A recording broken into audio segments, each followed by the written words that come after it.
Amém. Ezequiel 37, a partir do verso 9, diz assim: Ele me disse: profetiza ao Espírito, profetiza ao Filho do Homem, e dize ao Espírito: assim diz o Senhor Jeová, vem dos quatro ventos, ó Espírito, e assopra sobre estes mortos, para que vivam. E profetizei como ele me deu ordem. Então o Espírito entrou neles, e viveram, e se puseram em pé, um exército grande em extremo. Então me disse: Filho do homem, estes ossos são toda a casa de Israel. Eis que dizem: os nossos ossos se secaram, e pereceu a nossa esperança, nós estamos cortados. Portanto profetiza e dize-lhes: assim diz o Senhor Jeová, eis que eu abrirei as vossas sepulturas, e vos farei sair das vossas sepulturas, ó povo meu, e vos trarei a terra de Israel. Sabereis que eu sou o Senhor, quando eu abrir as vossas sepulturas, e vos fizer sair das vossas sepulturas, ó povo meu. Amém. Israel é o retrato da igreja. Já estudamos isso abundantemente, não tem como fugir. Se você se aperceber sobre a história de Israel, por isso que a história de Israel para nós cristãos é importante, porque não há nada novo debaixo do céu, e essa tipologia bíblica, ela é inquestionável, né? São os tipos do Antigo Testamento revelando as situações do Novo Testamento. Isto é maravilhoso. Muitas coisas nós entendemos que vão acontecer no futuro, porque elas já tipificadamente aconteceram lá no Antigo Testamento, no passado. Isso é um estudo profundo, um estudo superficial, não dá para se aperceber dessas coisas. Existia um povo de Deus no Antigo Testamento, existe um povo de Deus hoje, no Novo Testamento. Uma manifestação de Deus lá, uma manifestação de Deus aqui, e tudo vai sendo um retrato um do outro. Pessoas, por exemplo, Moisés tipificou Cristo, Josué tipificou o Espírito Santo, Elias tipificou Deus, Eliseu tipificou o Espírito Santo, e as coisas vão sendo muito evidenciadas. Eliseu amaldiçoou 42 meninos, 2 ursas saíram da floresta. Tudo isso nós já vimos com muita clareza. O que significa tudo isso? Isto é figura de coisas vindouras. Amém? E você que tem caminhado aí, se esforçado, sobretudo no seminário, você tem acompanhado esta glória toda. Mas, irmão, se Israel é o retrato da igreja, um retrato antecipado, nós podemos, pela história de Israel, e é por isso que Deus levou muitos homens a escreverem sobre a história de Israel, e nós hoje temos nas nossas bibliotecas por aí, nas sociedades bíblicas do dia a dia, muitos livros escritos por cristãos, especificamente sobre a história de Israel. E tem gente que olha para aquelas prateleiras, para aqueles livros e diz assim: não sei para que esse livro aí. Realmente ele não sabe para quê, porque ele ainda não estudou suficientemente para entender que aquele livro ali, sobre a história de um povo do passado, está revelando o futuro. Amém? Tudo é uma questão de estudo, né? Para que os homens começaram? Uma pedrinha mais outra pedrinha é igual a 2 pedrinhas, para que hoje pudessem fazer cálculos e mandar uma sonda a Marte, mandar um foguete na Lua. Tudo começa de uma raiz até que seja revelado o fruto, né? Quem diria que uma tão pequena semente pudesse se transformar em tão grande árvore? E assim é a história de todas as coisas. Mas o nosso texto aqui, nós já falamos, Deus rejeitou Israel. Amém? E Deus também rejeitou a igreja. Amém? A igreja foi rejeitada? Claro que foi rejeitada. Que igreja eu estou falando? Eu estou falando da igreja dos primeiros séculos, aquelas cujos fundadores foram Paulo, Pedro, Tiago, João, aquela fez aliança com o Estado romano e se transformou na Igreja Católica Apostólica Romana. A palavra católica significa universal. Coincidência, né? A palavra católica tem esse sentido. Por quê?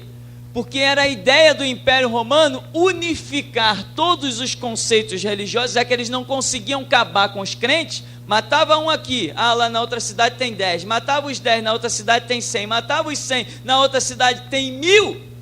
Eles falaram, não tem jeito, vamos nos unir a eles. Aí vieram lá alguns espertos, né?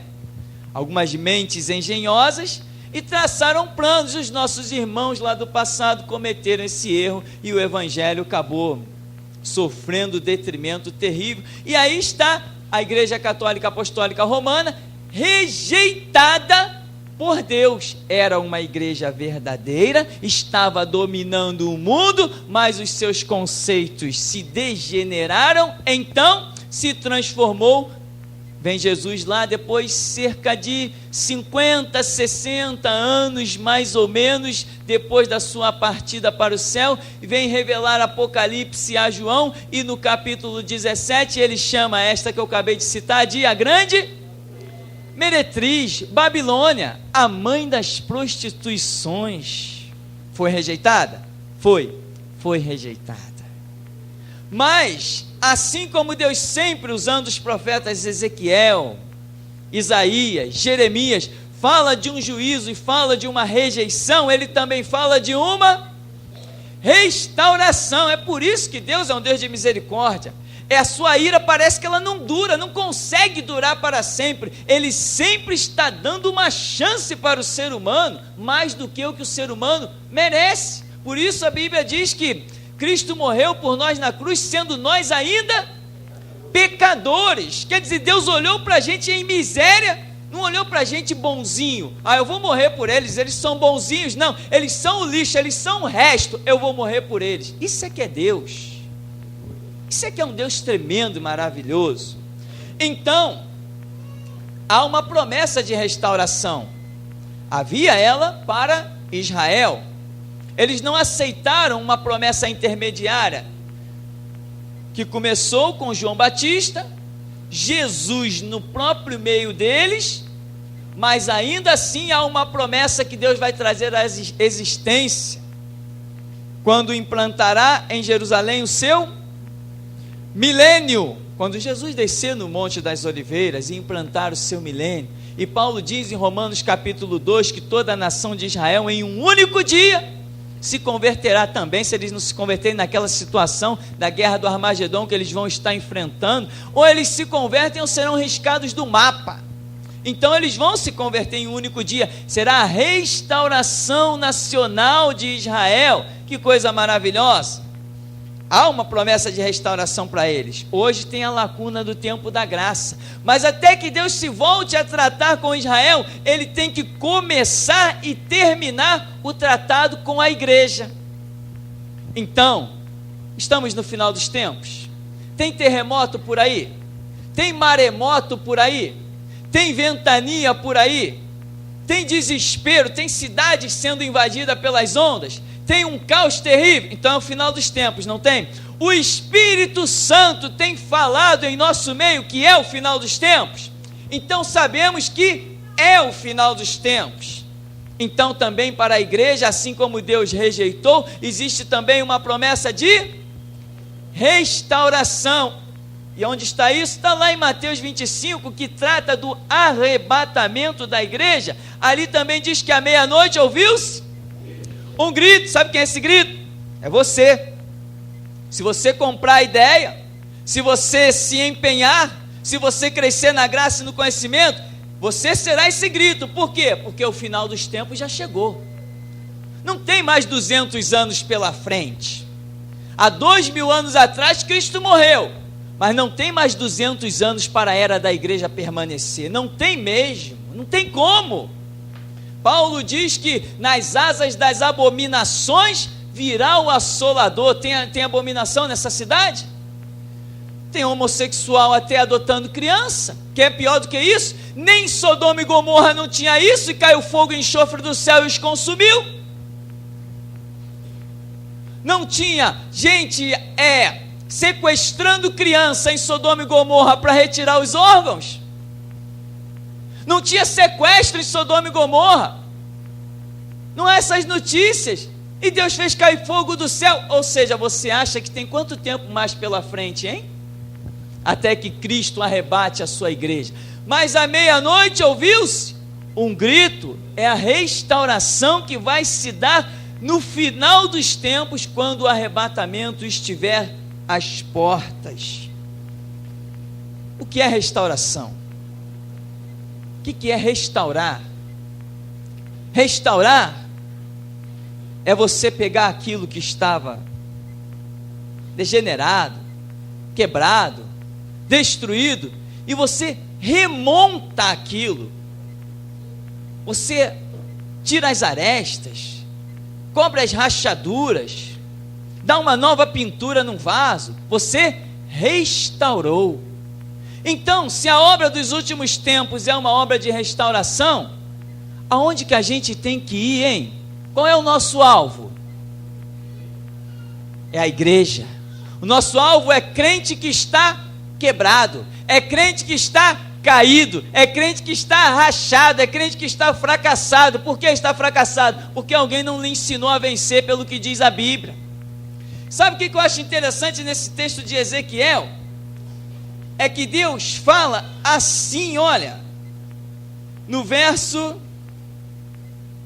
a partir do verso que nós lemos, 9, ele diz assim: profetiza ao Espírito, profetiza, filho do homem, diz ao Espírito, assim diz o Senhor Jeová, vem dos quatro ventos, ó Espírito, assopra sobre estes mortos, para que vivam.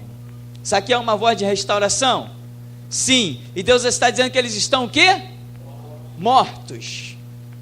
Aí diz, profetiza, como ele me deu ordem, então o Espírito entrou neles, e viveram, e se puseram em pé, um exército grande em extremo. Então me disse, filho do homem, estes ossos são toda a casa de Israel, ou seja, são a igreja também. Eis que dizem, os nossos ossos se secaram, pereceu a nossa esperança, nós estamos cortados. Portanto, profetiza, diz-lhes, assim diz o Senhor Jeová, eis que eu abrirei as vossas...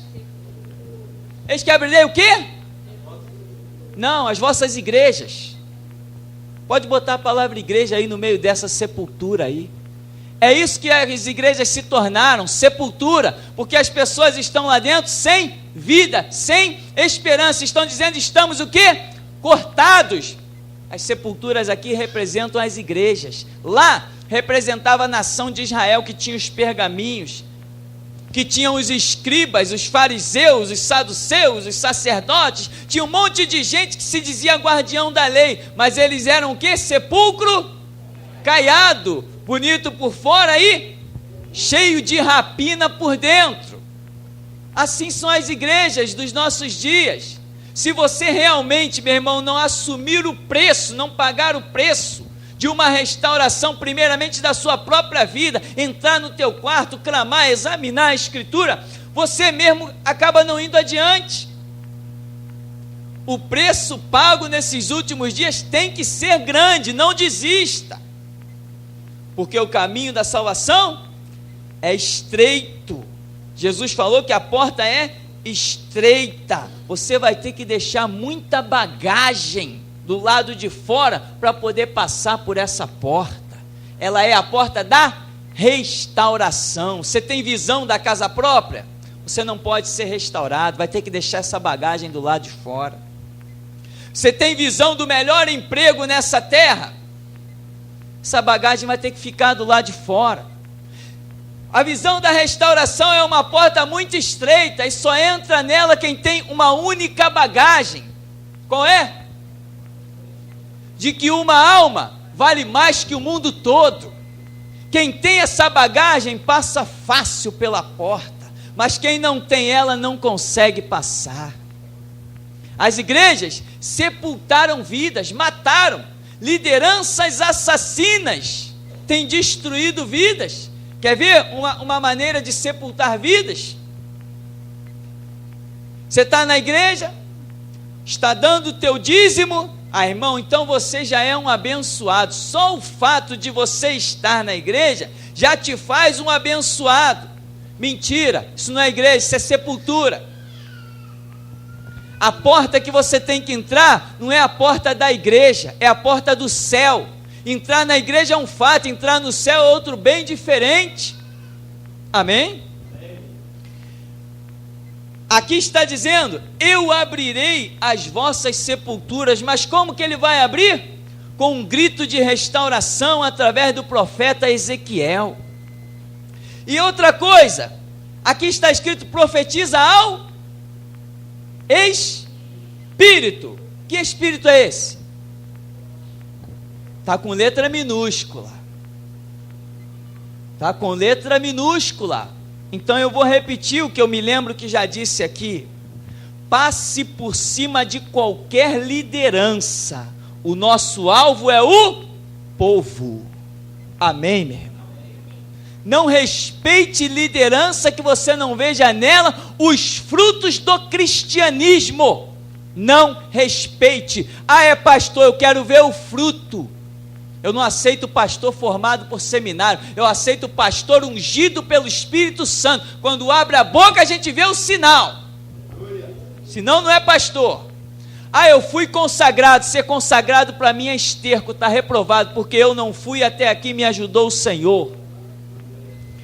Então, profetiza, filho do homem, ao Espírito, para que venham dos 4 cantos, porque a nação de Israel foi espalhada aos 4 cantos. E Deus tinha uma promessa de reunir esse povo novamente na sua terra, promessa essa que se cumpriu pelo reconhecimento da ONU em 1948, dando a legitimidade do Estado de Israel. Só que quando eles chegaram lá, já tinha gente habitando lá, os chamados samaritanos. Por isso existe aquela guerra até hoje, que o judeu não fala com o samaritano. Por isso os árabes não abrem mão de um pedaço lá da terra santa, que também pegaram quando Israel não estava naquele lugar. E aquela guerra ali não para jamais, a menos que surja quem? O anticristo. O anticristo vai proclamar a paz no Oriente Médio, e muitos dirão: ó, verdadeiramente esse é o Messias que nós esperávamos. Mas não é o Messias, é o anticristo, que vai se assentar no templo de Deus, querendo parecer Deus. Você sabia disso? Há quanto tempo você está na igreja se você não sabia disso? 2 anos? 5 anos? Muda de igreja. Se era aqui também que você estava e ainda não sabia disso, sai fora daqui, que aqui não está prestando também. Porque se você está num lugar 2, 3, 4, 5 anos, e isso que eu estou falando aqui é tudo muita novidade, você nunca ouviu falar nisso, meu irmão, você não está numa igreja, você está num lugar onde o pastor está usando aquilo ali como um cabide de emprego, está te enganando, está te iludindo, e uma hora você vai ficar decepcionado. Igreja é uma faculdade. A igreja verdadeira te faz conhecer o futuro. Por quê? Porque a Bíblia é a palavra de Deus e ela traz a onisciência desse Deus. A Bíblia revela todas as coisas do passado, do presente e do porvir. Tudo está escrito neste livro. Por isso que ele tem 66 livros aqui. 6 é o número do homem. Profetiza, filho do homem. Assim diz o Senhor Jeová: eis que abrirei as vossas sepulturas, vos farei sair das vossas sepulturas, ó povo meu. Ora, mas povo meu está onde? Onde é que está o meu povo? Na sepultura. E aí, irmão, temos razão quando pregamos ou não? Deus está dizendo que o seu povo está onde? Na sepultura. Está falando para Israel e está falando para a igreja. E aí? Você quer a unção de ressuscitar os mortos? Não são os mortos físicos, não, são os mortos espirituais. Você já viu quantas pessoas já têm levado a sua vassoura ungida para dentro de casa? Você já viu quantas pessoas já levaram um lenço ungido para dentro de casa? Quantos estão levando a rosa ungida para dentro de casa? E ainda aparecem para dar testemunho. Isto é que é o mais incrível. Eu te pergunto, aonde está o povo de Deus? Está na sepultura. Quem é profeta aí para profetizar nessa noite? Mas você não vai profetizar escondidinho no teu quarto não, amém? Você vai profetizar cara a cara. Eu tenho tido uma alegria muito grande. Pessoas têm vindo aqui, não têm resistido, têm vindo aqui por causa da rádio, por causa de uma fita. Pessoas têm vindo aqui e teve gente que chegou, citou denominação, vários casos, e a pessoa, olha, eu saí do tal lugar porque eu ouvi uma fita. Eu saí de tal lugar porque sem querer eu sintonizei a rádio. Eu saí de tal lugar porque um irmão me falou isso, aquilo outro, eu quis vir ver de perto. E eu saí, quer dizer, eles estão saindo da onde? Da sepultura. Estão ressuscitando porque nós estamos pregando a verdade. E se eu não estou pregando a verdade hoje, mais uma vez, até de costa, eu quero desafiar Satanás a entrar por essas portas. Eu quero desafiar Satanás a atrapalhar o meu sono nesta noite. Se o que eu estou falando aqui não é a verdade, que eu aposto a minha vida nela e aceito desafios. As igrejas estão mortas, sepultadas. Por isso eu te digo, não respeite liderança, passe por cima delas. Nós temos um povo para ressuscitar. Temos vidas para alcançar. O nosso alvo é o povo. Lá em Santa Catarina eles estão desesperados. Pastor André acabou de me entregar uma visão agora. Enquanto orávamos, Deus falava com ele e dizia, mostrava situações, demônios, e ainda dizia o seguinte, eles estão desesperados, e é bom eles ficarem mesmo. É bom ficarem mesmo. Lembra da palavra que Paulo disse? Até quando perverterás os retos caminhos do Senhor? Eis aí agora contra ti a mão do Senhor e ficarás cego. Essa unção está sobre a gente. Não tenho medo de ninguém nem de nada. E eles terão que mesmo ser entenebrecidos, porque há um povo que Deus quer resgatar. E você faz parte desse chamado. Você faz parte desta batalha. Você foi convocado para esta guerra. E eu te digo mais, botou os pés dentro deste lugar e não comprou a visão da restauração da igreja, não te resta mais dias para serem vividos nesta terra. Quem rejeita a visão dos últimos tempos, meu irmão, não pode mais viver numa vontade permissiva. Acabou esse tempo. Muitas pessoas passaram por aqui, não se assuste não, vai orar. É minha obrigação falar, né? E eu não posso escolher o que vou falar. Muitas pessoas passaram por aqui, jovens e idosos, e já desceram à sepultura, porque não compraram a visão da restauração da igreja, e achavam que podiam continuar por aí brincando de crente nas outras igrejas. Meu irmão, a restauração é a última visão que a igreja tem para comprar. Ou compra essa ou não tem outra. De vez em quando vem uma notícia, sabe fulano? Morreu. Sabe fulana? Morreu. Sabe sei quem? Morreu. É assim mesmo. E aqui, para nós encerrarmos, no 13. Sabereis que eu sou o Senhor, quando eu abrir as vossas sepulturas e vos fizer sair das vossas sepulturas, ó povo meu. Quem aí veio da Igreja Internacional da Graça de Deus? Quem aí veio da Igreja Universal do Reino de Deus? Quem aí estava morto em igrejas batistas, presbiterianas, metodistas? Meu irmão, glorifica a Deus porque você saiu dessas sepulturas, onde pastores são maçons. Onde já se viu isso? Pastor maçom tem um pingo de vergonha na cara. Pastor maçom, né? Não, a gente pode ser pastor e pode ser maçom. Pode também ir para o inferno. Que diferença faz? Está tudo igual, né? Falávamos aqui da reportagem da Enfoque Gospel. Pastores metodistas sentado na mesa com Bento XVI para achar os pontos de convergência da doutrina cristã com a doutrina católica. Que maravilha! Você saiu disso? Você escapou disso que nem a ave escapa do laço? Então, meu irmão, você tem que dar glória a Deus. Agora, compre a ideia. Assim como você foi restaurado, agora é hora de restaurarmos outros. E deixa eu dizer mais uma coisa que eles não gostam de ouvir: não respeite liderança, respeite a unção. Liderança não. Eu sou líder, abre a boca aí que eu quero ver se você é líder mesmo. Eu sou líder, faz uma oração aí, vamos ver. Se eu sentir Deus quando você orar, então você é líder. Vamos orar, se Deus se manifestar, você é um líder. Abre a boca e ensina a Bíblia. Se você ensinar o Espírito Santo derramar unção, então você é um líder. Eu fui consagrado para o inferno, a consagração, eu não tenho parte nisso. Amém? Você foi consagrado? Pelos homens não, amém? Mas Deus está com as mãos sobre a sua vida, para te levantar com poder e glória. Por isso, não olhe para lideranças. A palavra está perto de ti, na tua boca e no teu coração. Diz a Escritura: abre a tua boca, eu cá encherei. Deixa Deus se mover. Você está indo para a Bíblia? Você está indo para a oração?